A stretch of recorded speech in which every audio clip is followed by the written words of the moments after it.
I'm Delta Work, and this is Very Delta. Rodney Chester's on the show today, and we talk about Noah's Ark, MBU, and milk and cookies. But first, do you want to see me go off? Because I think you want to see me go off. Oh.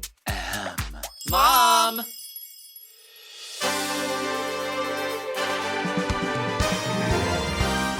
Are you a lady like me? Introspective, beautiful. Oh, are you intellectual like me? Beguiled by a bargain? You like wild times? Oh, like me? Are you serving the community like me? Well, if you are, then you must be very Delta.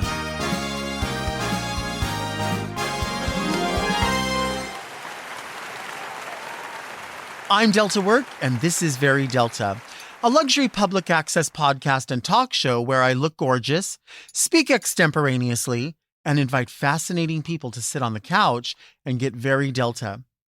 Very Delta is for the woman who knows that Ruby Woo is not Red Rock, and Red Rock is not Mac Red. But first, let's get into some things that are very Delta.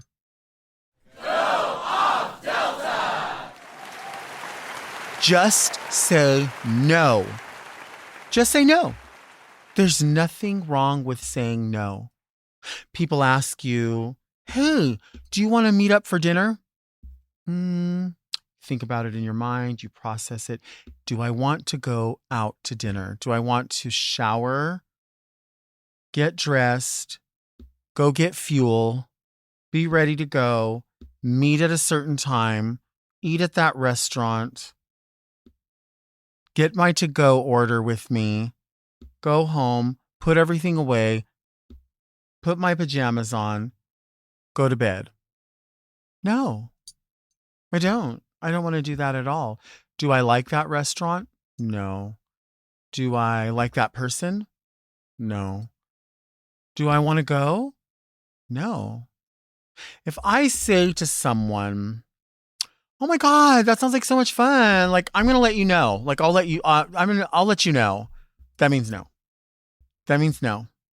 I will talk about this until the cows come home. If someone asks me if I want to come over, if I want to go somewhere and do something, there's already things that they should vet beforehand. Is this an outside activity? The answer is going to be no. Are there people coming to this event that I don't know or don't like? The answer is going to be no. Are we sitting on a patio in the hot sun? The answer is going to be no. Are we going to be required to sit in a booth? The answer is no. Are we going to see some sort of animated movie? The answer is going to be no. Are we going to just walk around to a bunch of stores outside? The answer is going to be no. No. It's absolutely okay to say no. It's better than lying to people. Now, I understand letting people down gently. Letting people down gently is, well, that sounds like fun.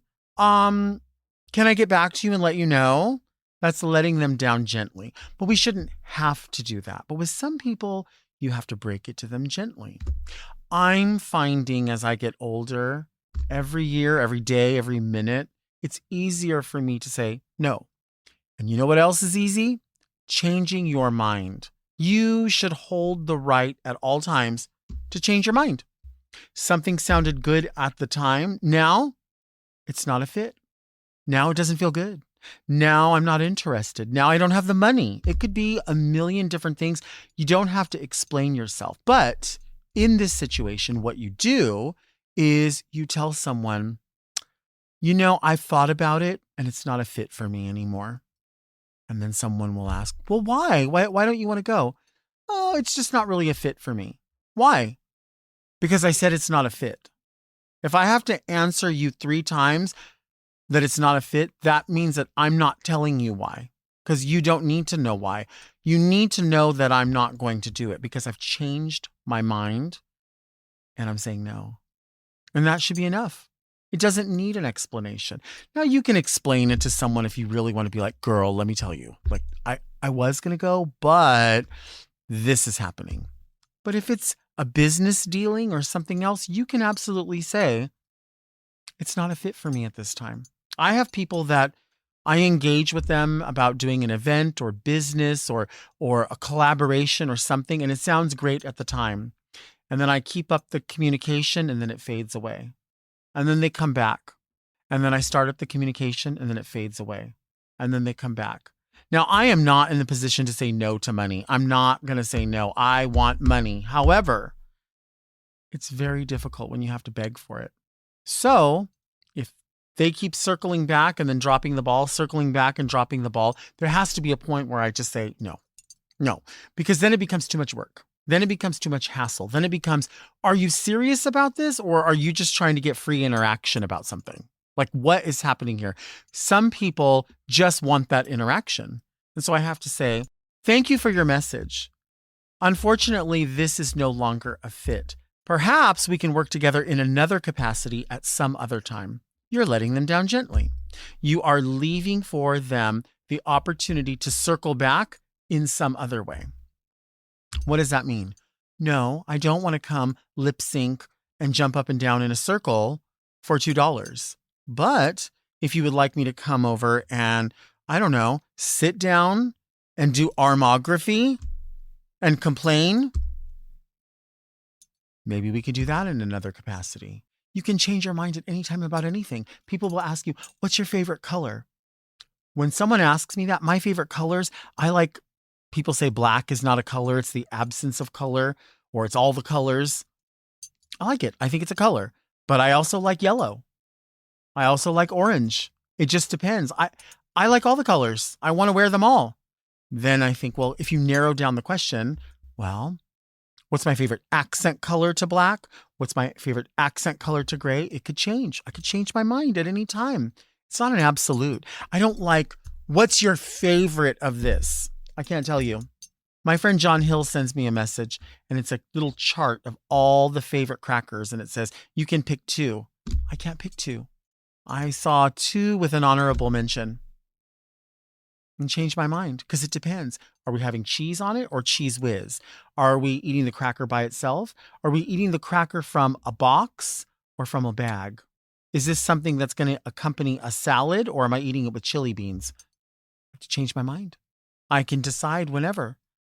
I need to know exactly all the intricacies before I make a decision. And if I want to say no about something, it's going to be no. You have to hold no even more important than yes, because no is something that people don't like to hear, but sometimes you have to say it. Maybe's okay.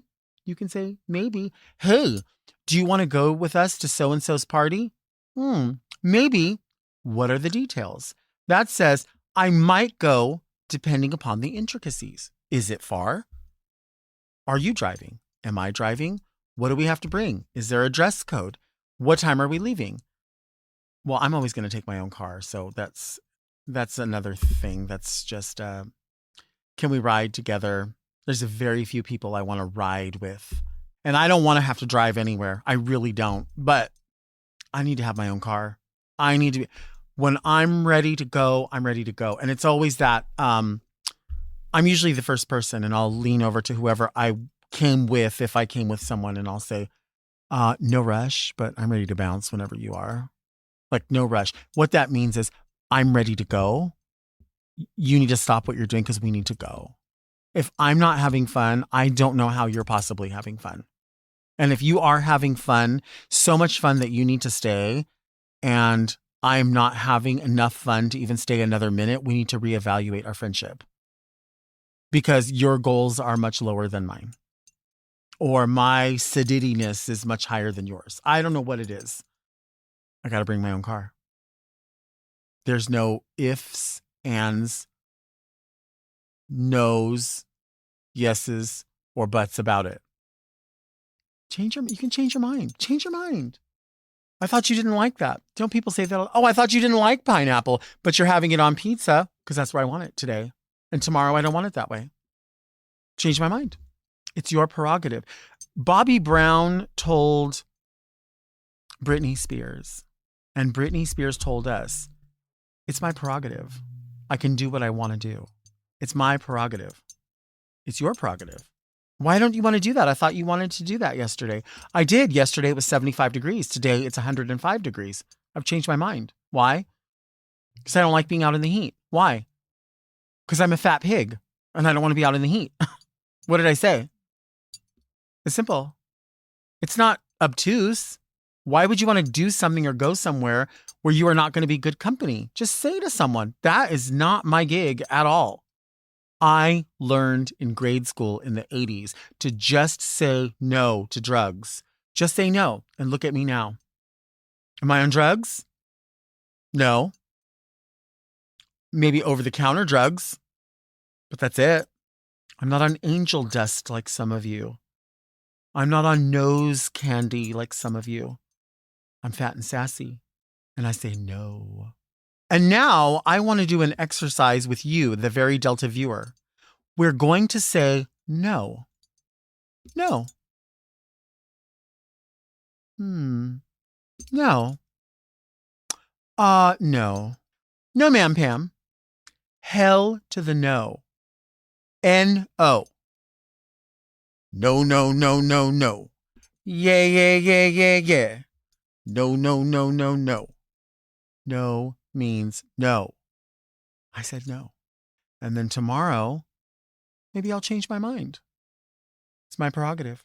I can do what I want to do. I can say what I want to say. It's my mouth. I can say what I want to. It's your ears, and you're required to listen. And if you're listening to this, you think it's important because the algorithm brought me to you. Because you need someone to tell you what to do. And it's me. I'm she. I'm her. I'm the one. Several ones. Not the only one, but the one that you want to get the message from. I fucking said no. And that's it. That's all. That's all she wrote. I done already had herses. I done already had Hershey's. I want some more. No. Huh? Oh, I don't know. I changed my mind. Why? Because I said I changed my mind. Shoo shoo. A wise woman once said, unless they're paying your bills, pay them no mind. You don't have to answer to others. No means no. I said no because I said no. You can say that to people. What is so hard about it? Why do I want to hurt their feelings? Why? Why? You don't have to hurt their feelings. You can just say, thank you for the invitation. But when you ask me a question, that is an invitation to get one of three answers. Yes. No. Maybe. That's it. You don't have to write an essay to people. You're not responsible to other people because they wanted you to do something that you don't want to do. You just don't want to do it. That's it. I changed my mind. You can change your mind in the middle of your life. You can say, guess what? I'm tired of this job as a pet groomer. I want to be a burlesque dancer. Do it. Leave right now. Take all of you. Pull a thong up your ass, put on a pair of high heels, and start dancing around in a circle. That's it. That's what you do now.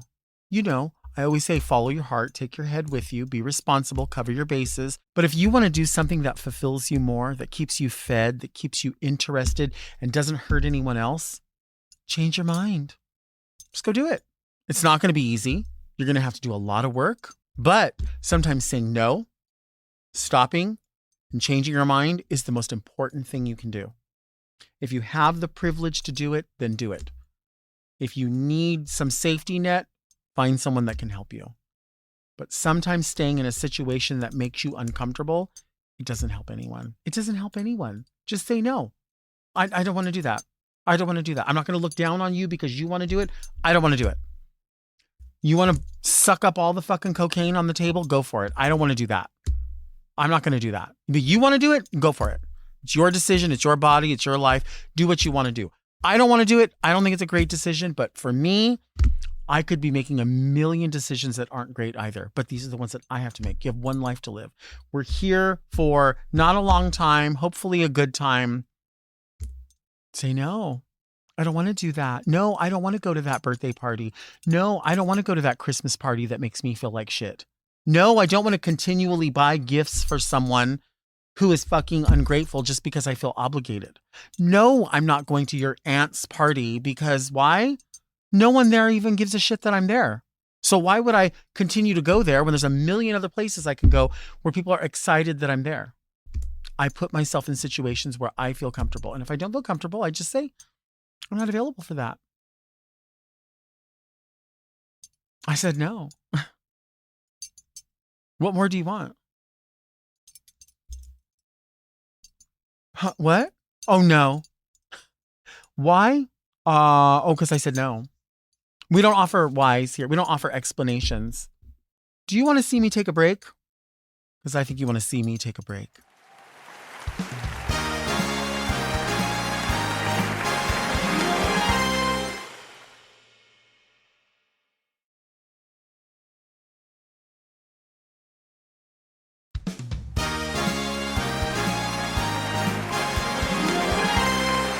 My guest today's first name ain't Baby.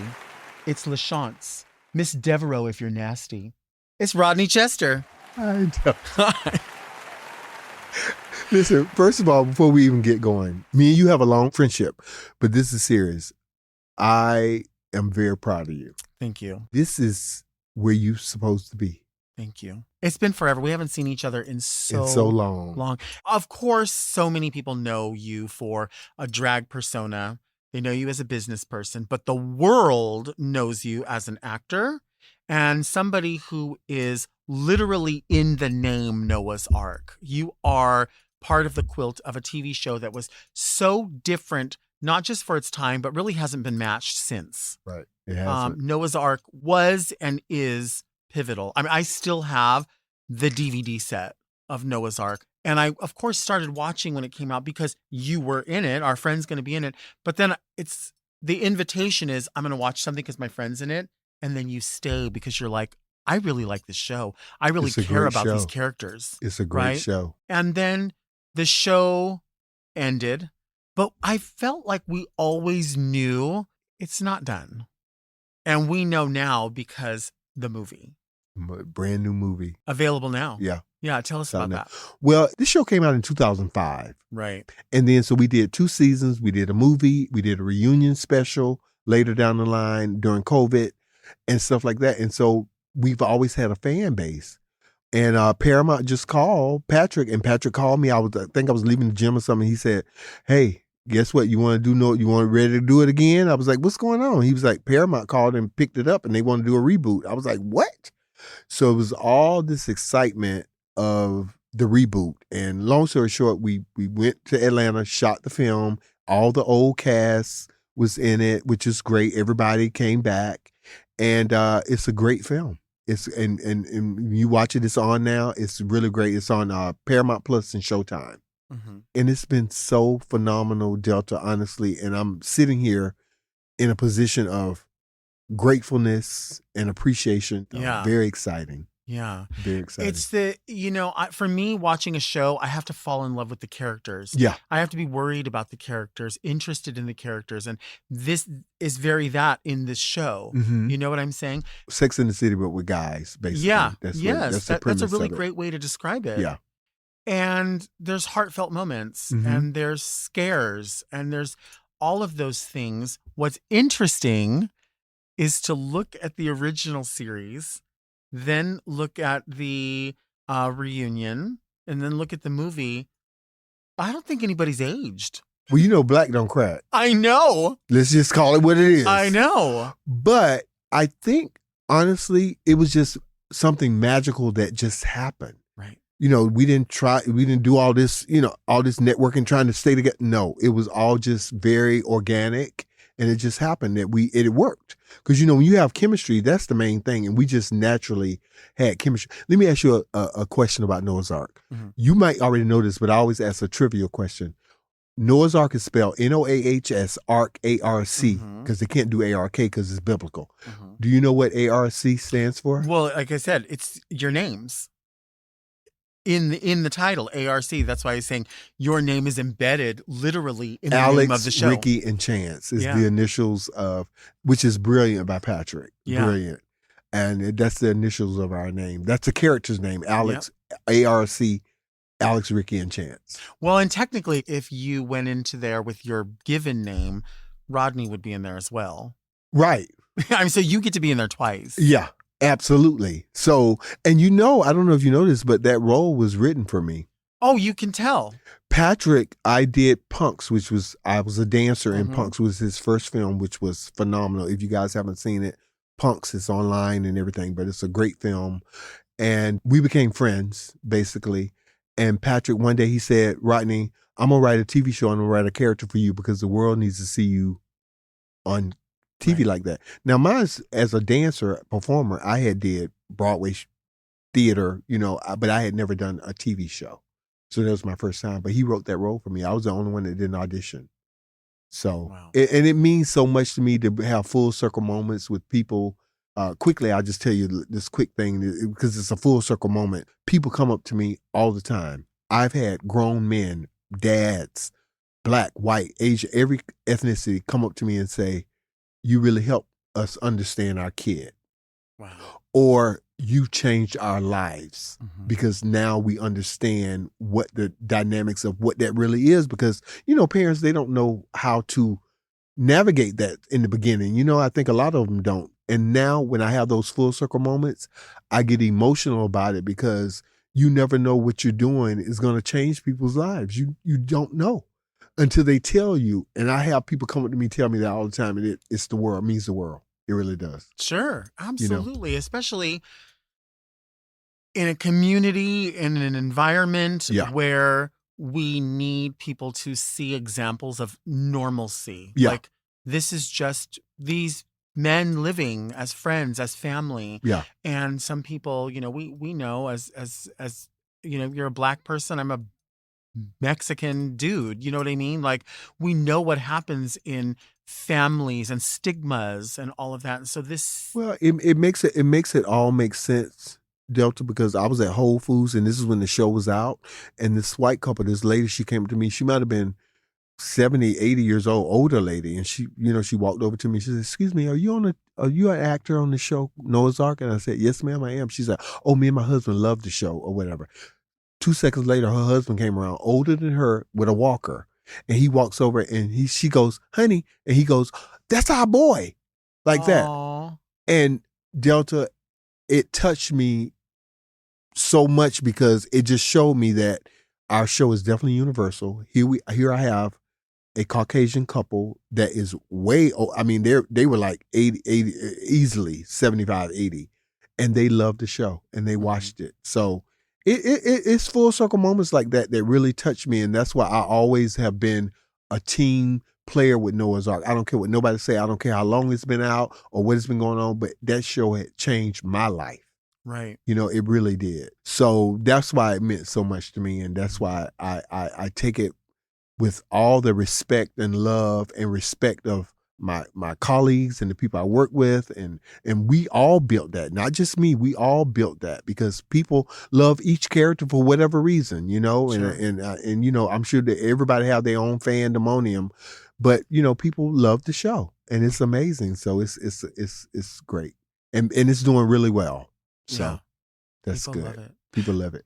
If you had to burn a CD right now, burn a CD Oh my God. to take to a drag show and you were going to do 3 numbers, what would you burn on that CD? First I would probably burn is Square Biz Mm-hmm. by Tina Marie. I would put Loving Is Really My Game.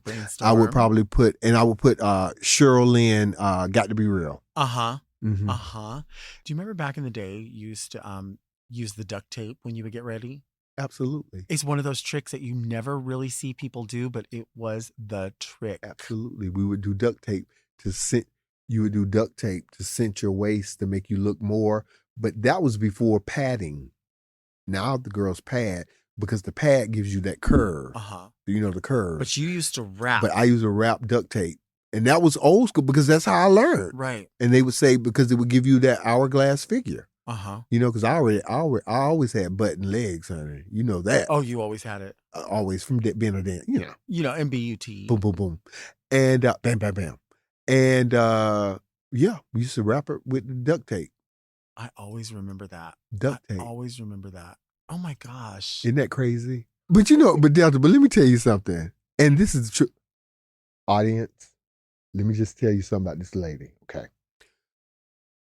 I have never seen somebody come into a room with a suitcase and you had everything you needed in that suitcase. You hear me?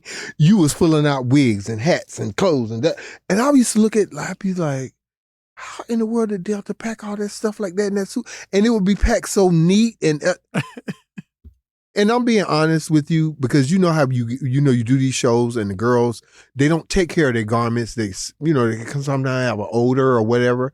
And I said, I'm gonna tell y'all something.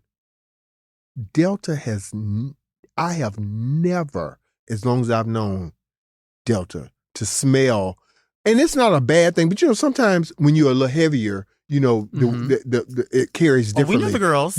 But you was always very put together. And I don't think I ever told you that, but I was always impressed by that. And that was something but you would come out of your suitcase and everything would be so neat and folded and pull it out and da-da-da. And I used to be like, I want to be like that when I grow up.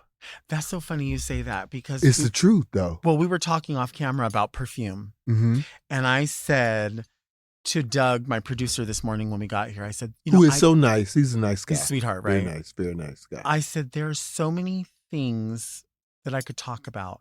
And one of the things that people always say to me is like, oh, we know you love perfume. We know you love perfume. And this is finally a moment where on the show, I can sort of explain where my love for fragrance and smelling good and wanting other people to experience that moment came from Rodney as LaChance Devereaux. Like it came from you because I remember you would always have a bottle of perfume. I remember you having Knowing, which was your mom's perfume, Knowing by, I think, Lancôme. Estee Lauder. I think it's Estee Lauder. Or Estee Lauder. And you would always carry it with you to the stage and you would put it on before you went on. You always said, you want the audience to smell you. Like you want them to experience all of that. And we used to have body sprays. To me, because even back in the day when I would go and I would see the girls, and they would smell so good. And I would be like this with my pocket, like giving them money because I was a part of that experience, Like I was looking at the illusion, which was amazing. And then I was looking at how they smelled and how they looked. And and that happened to me. I noticed when I was out there and I would hear people say, oh, she smelled good. I would hear them when I walked by. Right. So, yeah. And that feels so good when you do hear people say something like that or they make a comment about your nails or just something that you try to elevate it, what you're doing. Yeah. And I just think about that. Like, we obviously talk about Ebony Lane. And when people hear me say like, oh, Mother Ebony Lane, I don't think they realize they'll say like, oh, is that your drag mother? And in many ways, I have several people who came to me as a mother. And you had been doing drag. When I started doing drag, you had been doing drag. I don't know if I ever told you. You know why I started it? Because it was nothing that I said that I wanted to do as far as that. But I started doing theater. Right. And my first show, I did a Broadway show as a dancer called La Cage.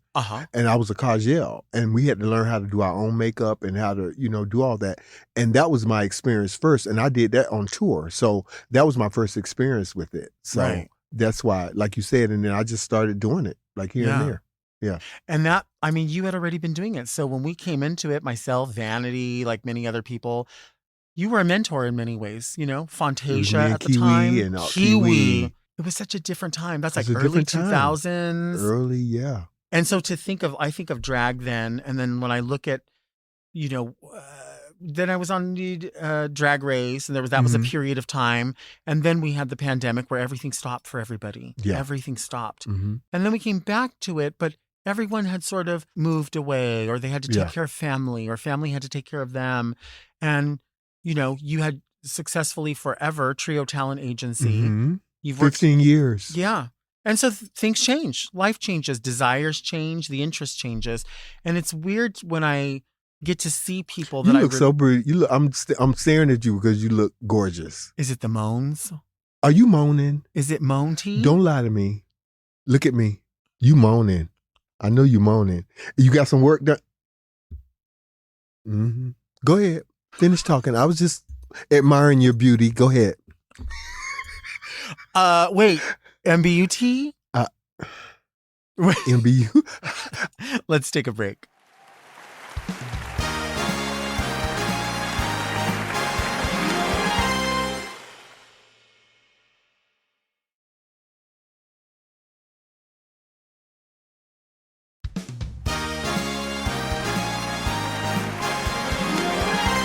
Heartbeat, you make me feel so weak. MBU talenty, you make me feel so weak. See that? Look at so weak. These are the Remember moves. when you did the pageant and you did the mess. Don't bring it up, girl. And you did the strip number. You did the strip number. You're what was that for, Miss? I'm what was not it? talking about it ever. We're gonna talk about it. You are being. You were so good though. You did the burlesque number. Well, what's funny is like, because I didn't really know what we were doing. Thought we were just doing something that was going to be filmed. So we were like, let's just do it was a pageant, wasn't it? It was Miss, what was it? We had never really had pageants in LA. Yeah. So we were like, oh, this is just like a one-off fun thing. Yeah. Some people knew it was serious, and some of us were like, it's just whatever. Who cares? Let's have a good time. Baby. We were talking about Ozma a minute ago. I remember Ozma was like the maid that was supposed to be catching my clothes. We hadn't rehearsed anything, and she caught everything. Just like that. Listen, that number was great because, you didn't know what you were going to do for talent or whatever. And, I was watching, but you came out, honey, and you shook the building. It wasn't MBU, though.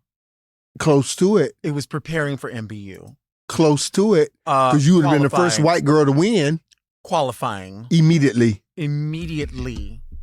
Down. Now, I don't think everyone really quite gets how funny it is for us to reference not just pageantry, but specifically MBUT. Because when I was, when I first met you, I first met Kiwi, like you would talk about MBU, Miss Black Universe, right? Uh-huh. And so you were like, I didn't know at the moment. I just knew that MBU was the acronym describing a pageant. And you were like, oh, girl, you should enter. Like, what would you tell me?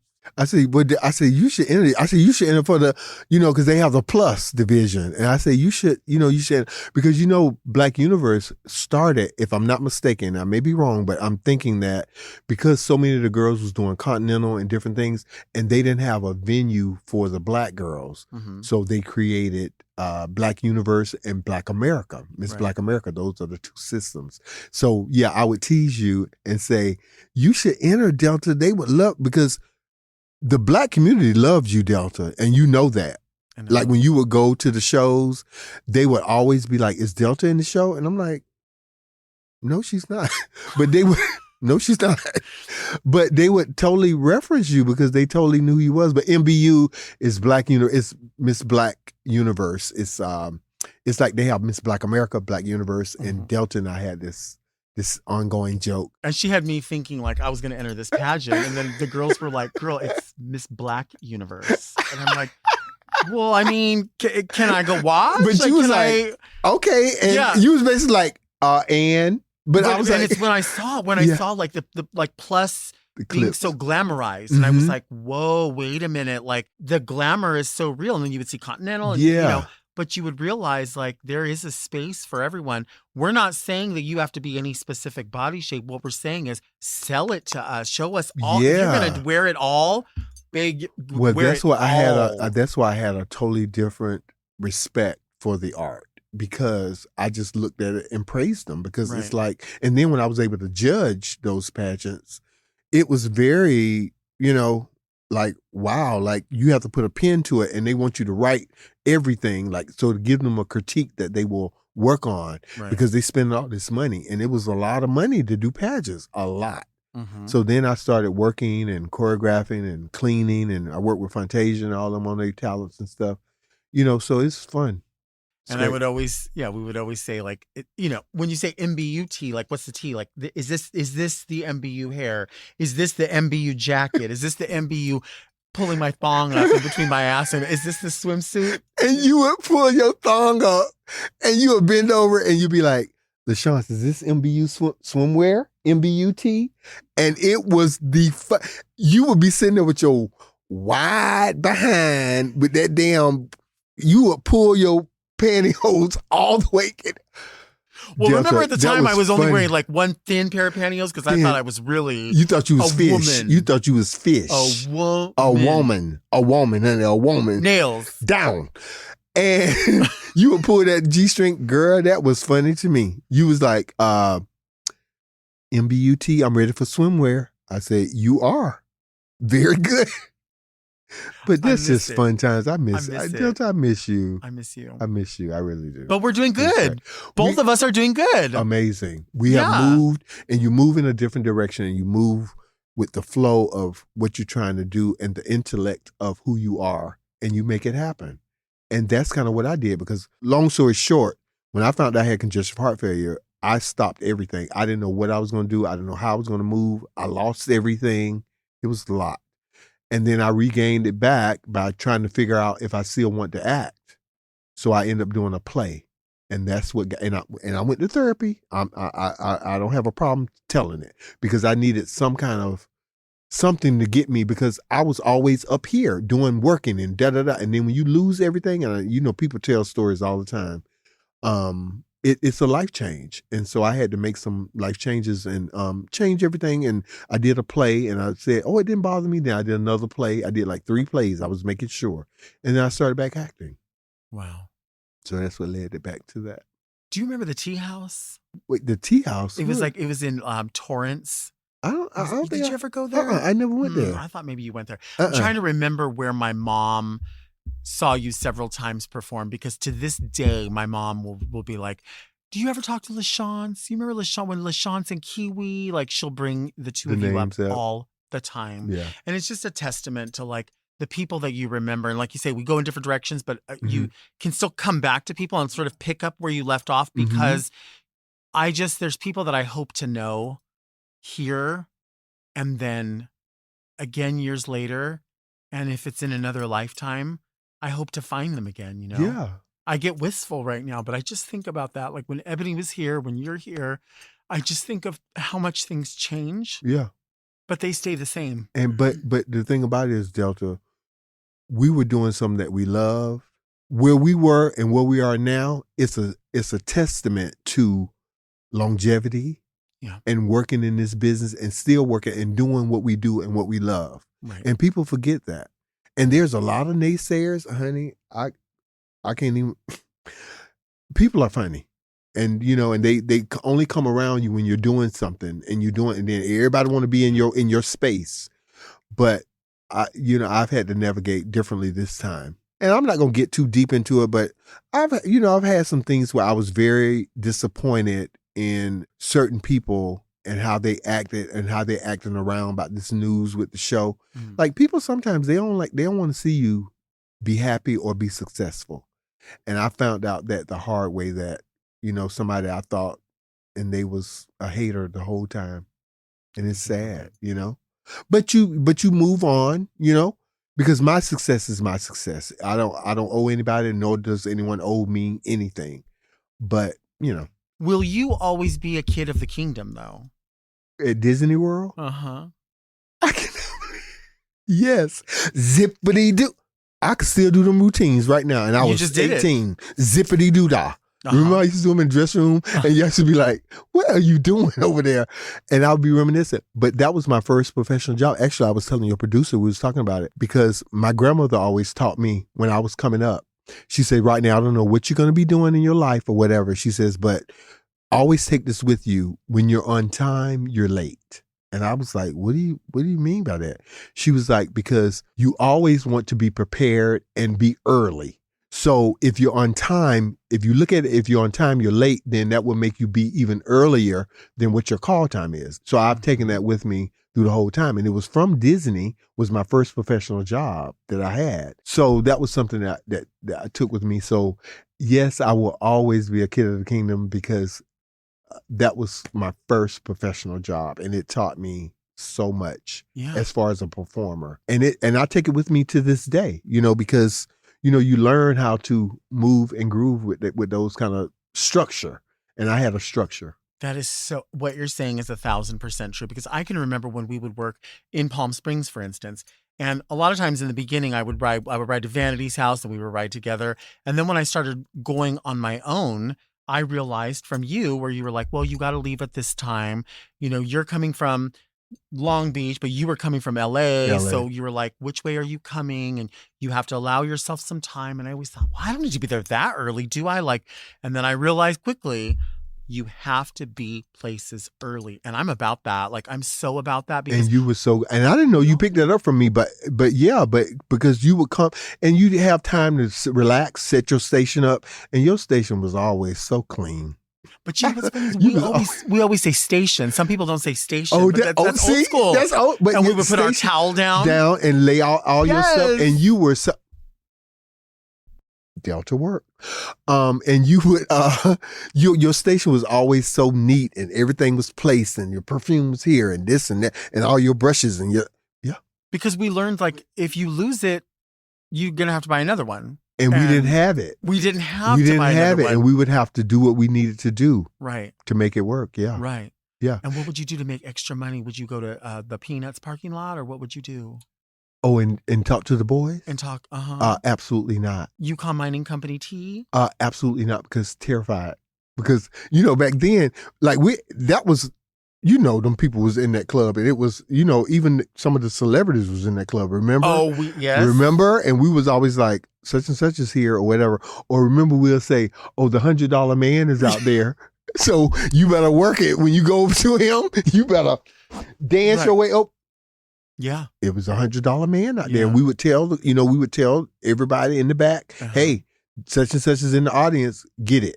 Mm-hmm. By the way, this is the time between when people were just getting cell phones outside of having beepers. Mm-hmm. So if you were leaving with somebody, you would be like, girl, you have to let me know. You have to page me. Psychedela, she always used to tell me, page me 3482, which spelled out diva. Uh-huh. And that's how I'll know that you're okay. Yeah.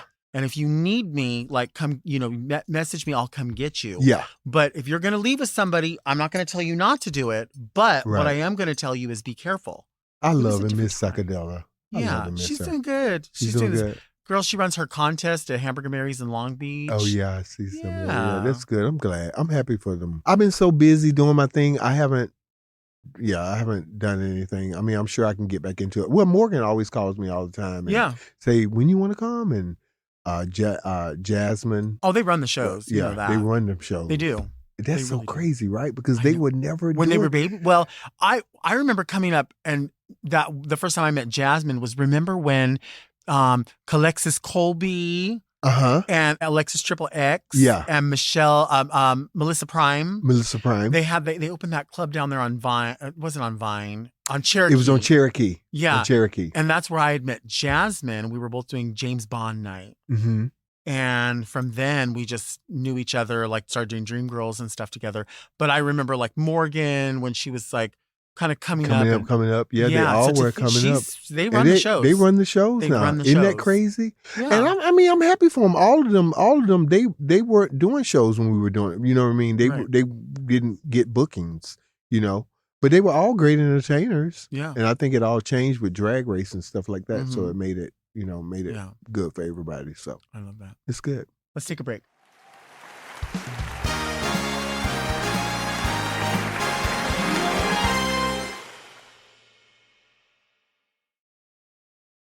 This podcast is sponsored by Talkspace. November is Men's Health Awareness Month, so Talkspace wants guys to know that being prepared for life's biggest challenges and opportunities means prioritizing mental health, too. Talkspace can help you go beyond fine-tuned workouts, supplements, and productivity hacks. Talkspace can help you fine-tune your inner life so you can succeed in being the best version of yourself in any situation. And with Talkspace, you can get therapy from anywhere and on your time. You can even text your therapist between sessions. If you're depressed, stressed, struggling with a relationship, or just need a little extra one-on-one support, Talkspace is here for you. Plus, Talkspace takes most insurance, and most insured members have a $0 copay. Men's Health Awareness Month is the perfect time to reach out to Talkspace. Now, get $80 off your first month with promo code SPACE80 when you go to Talkspace.com. Match with a licensed therapist today at Talkspace.com and save $80 with code SPACE80 at Talkspace.com. That's Talkspace.com, promo code SPACE80.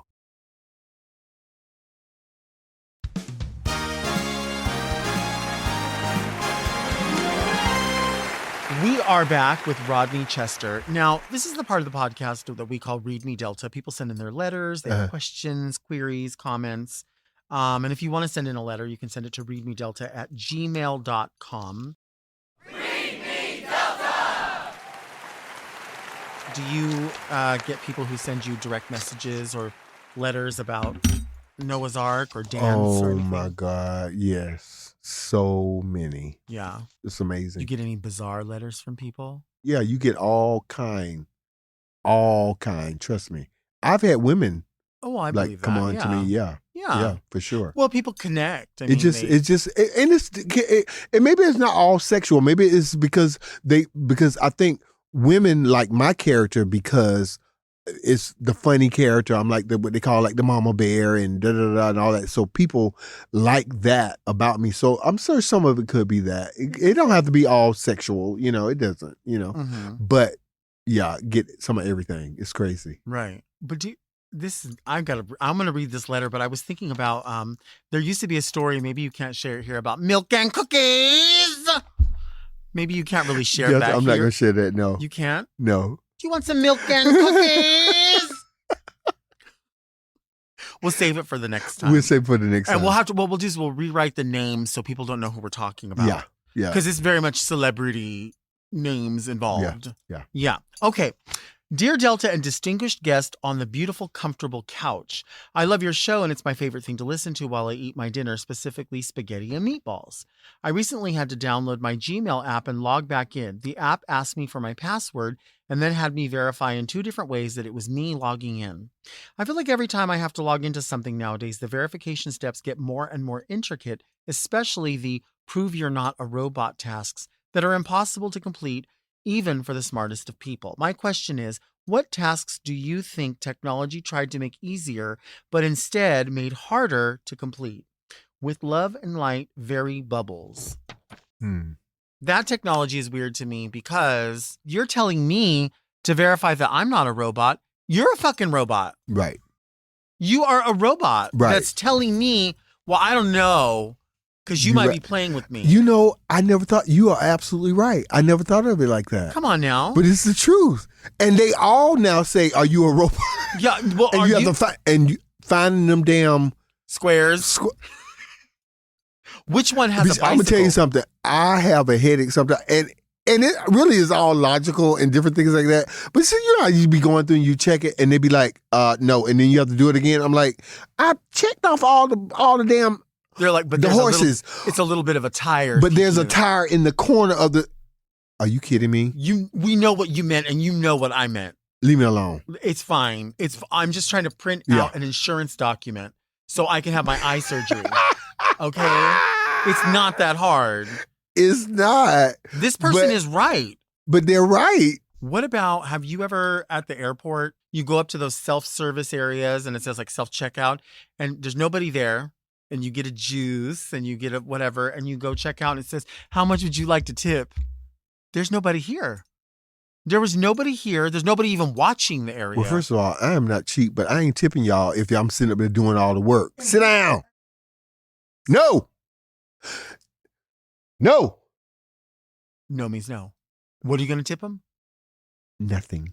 Nothing. Thank you very much. Not too much. I appreciate it. Listen, I'm a tipper, you know what I mean? Or whatever, because I know let's say work or whatever. But sometimes when you doing all the work and all this stuff, you got to do this, you got to do that. It's like, but nobody's here. So I'm doing, why am I who am I leaving a tip to? Like, where's the tip going? Like, if it's a waiter you know what I mean? It's different. Yeah, it's different. But yeah, I get, no, that's great. Yeah. So that technology, it is not making it easier. It's making it uncomfortable. Because Uncomfortable. then I'm like, well, like you said, I mean, can you just show me somebody? Yeah. Just show me somebody that waves out or. Yeah. Because girl, and we come from an industry of tipping. So we know like, I get it. I'm not trying to be stingy with anybody. Oh, I'm no, really because I know not. that that's their work and that's what they do. And they live off their tips, some of them, you know? Yeah. Well, like how we used to do. We lived off our tips. Right. You know? You know what we should do? Let's just start putting out a tip jar wherever we are. Yeah. On the set of your new movie, you need to just put out a tip jar. And say, drop the coins. All. Coins or dollars and what. There's CTS Madison. Yeah. She goes, run a bitch your change. yeah. Run a bitch. They laugh. Run a bitch your change.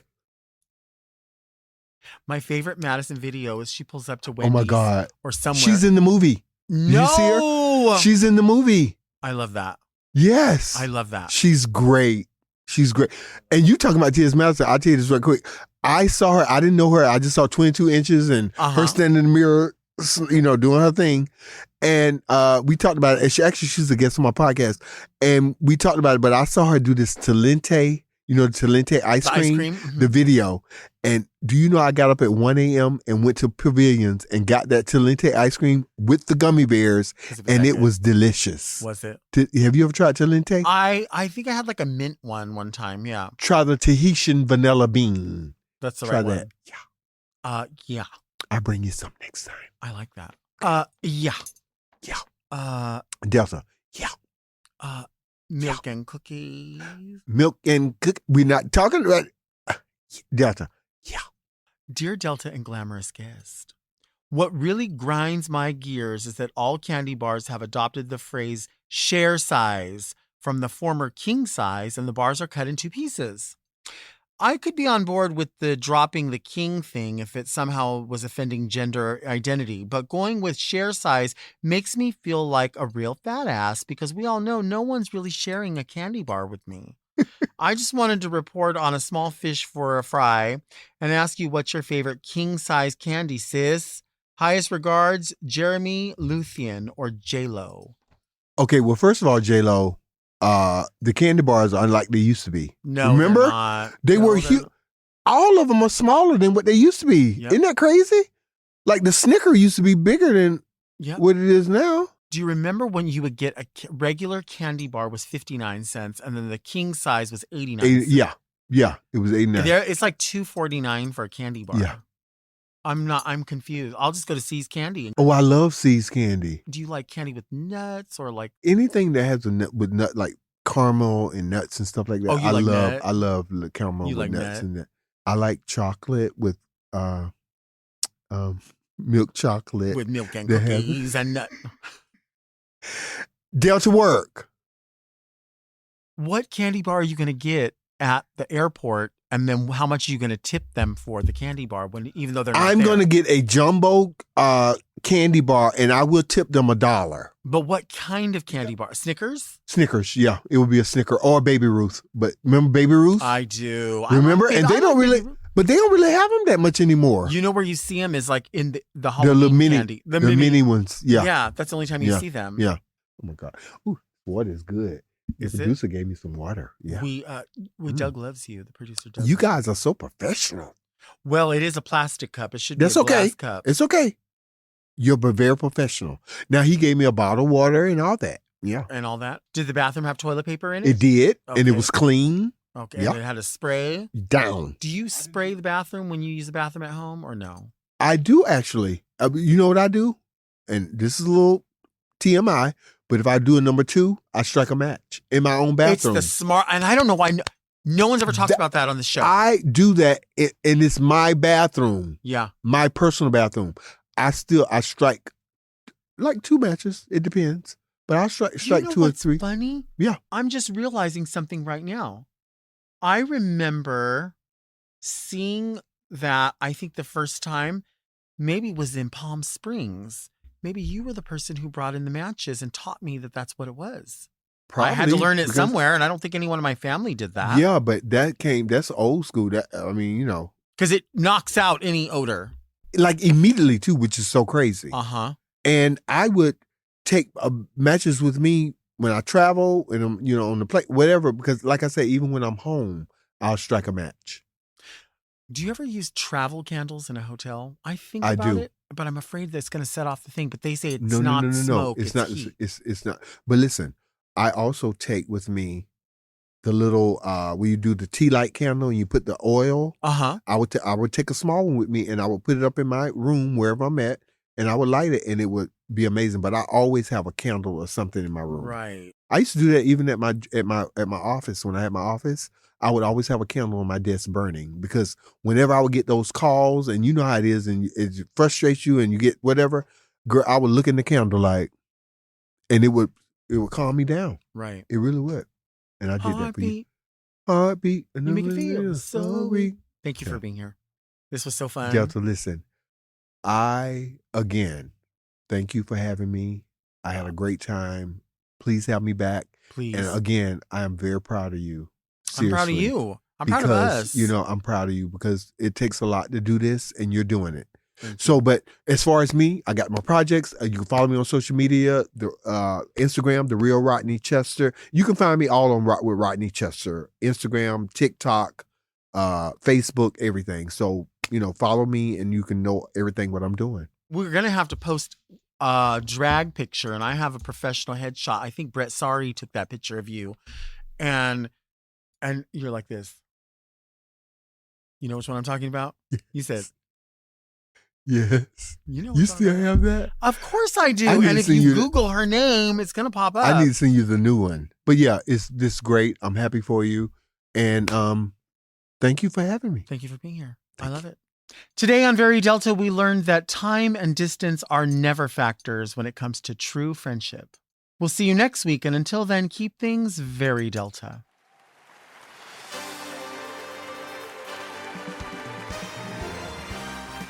Very Delta is produced by Moguls of Media, aka Mom. Hosted by Delta Work. Produced and edited by Doug Robertson. Technical direction by Danielle Mitchell. With original theme music by Will Pitts. Media and design support by Stone Cole. And set design by Eris Sevilla. Executive produced by Alaska, Willem, Big Dipper, Camille Stennis, and Joe Cilio. Recorded at Forever Dog Productions.